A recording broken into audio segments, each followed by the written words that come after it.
Hi అందరికీ. ఎంతో టేస్టీగా ఉండే స్వీటు ఇలా ఇంట్లోనే ప్రిపేర్ చేసుకోండి. చాలా బాగుంటుంది. అప్పటికప్పుడు ఏదైనా స్వీట్ తినాలి అనిపించినప్పుడు ఇలా చేయండి. పిల్లలకు పెద్దలకు అందరికీ ఎంతో ఇష్టంగా నచ్చి చాలా ఇష్టంగా తింటారండి. ఒకసారి అయితే ఇలా సేమియా కేసరి చేసి పెట్టండి. అలాగే ప్రసాదంగా కూడా యూస్ చేయొచ్చు. రండి ఎలాగో చూసేద్దాం. Welcome back to my channel లావణ్యరాజ్.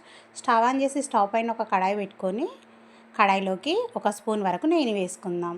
నెయ్యి వేసుకున్న తర్వాత 1 కప్పు వరకు సేమియాని వేసుకుందాం. ఆశీర్వాద్ సేమియా తీసుకున్నానండి నేను. ఆశీర్వాద్ సేమియా తీసుకొని 1 కప్పు వరకు నెయ్యిలో బాగా వేయించుకుందాం. ఇలా బాగా వేగాలి. ఇలా వేగిన తర్వాత ఇప్పుడు దీన్ని తీసి పక్కకు పెట్టేసుకుందాం. చూడండి చక్కగా ఫ్రై అయిపోయింది. ఇప్పుడు తీసేసి పక్కకు పెట్టేసుకొని ఇప్పుడు అదే కడాయిలోకి ఇంకా 1 స్పూన్ వరకు నెయ్యిని వేసుకొని అందులో జీడిపప్పు పలుకులు వేసుకొని ఫ్రై చేసుకుందాం. అలాగే బాదం పప్పు పలుకులు కూడా వేసుకొని ఫ్రై చేసుకుందాం. అలాగే ఇందులోకి ఒక 5-6 కిస్మిస్లను కూడా వేసుకొని ఫ్రై చేసుకుందాం. ఈ డ్రై ఫ్రూట్స్ అనేటివి మంచిగా అన్నీ ఫ్రై అయ్యేలాగా బాగా ఫ్రై చేసుకుందాం. చూడండి ఇలా ఫ్రై అయిన తర్వాత తీసి గిన్నెలో పక్కకు పెట్టేసుకొని అదే కడాయిలోకి ఇప్పుడు ఏ గిన్నెతో అయితే సేమియా తీసుకున్నామో అదే గిన్నెతో 1.5 కప్పుల వరకు వాటర్ వేసుకుందాం.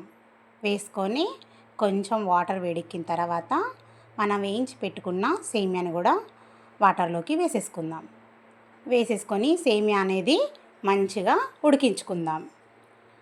సేమియా అనేది ఈ వాటర్లో ఉడికి దగ్గర పడేదాకా స్టవ్ అనేది మీడియం సిమ్లో పెట్టుకొని చేసుకోవాలండి. ప్రాసెస్ మొత్తము ఇలా దగ్గర పడేలాగా మధ్యలో కలుపుకుంటూ చక్కగా ఫ్రై చేసుకుందాం. దగ్గరికి అనేసి ఉడికించేసుకుందాం.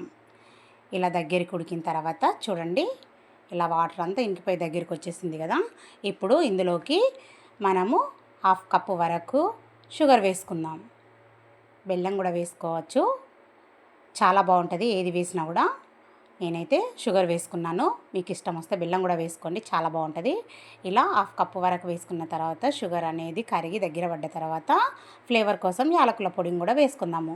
1/2 స్పూన్ వరకు యాలకుల పొడి వేసుకొని మంచిగా కలుపుకుందాం. సేమియాలో మొత్తం కలిసేలాగా దగ్గరికి అనుకుంటూ మంచిగా కలిపేసుకుందాం. ఇప్పుడు కాస్త ఫుడ్ కలర్ యాడ్ చేసుకుందాం. ఫుడ్ కలర్ అనేది వాటర్లో కలిపి ఇలా వేసుకున్నాను నేను.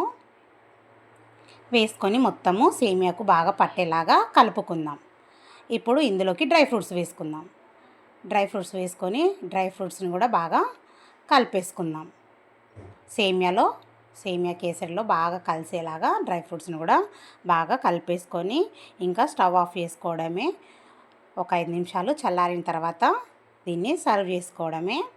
చూడండి ఎంతో టేస్టీగా ఉండే సేమియా కేసరి అనేది రెడీ.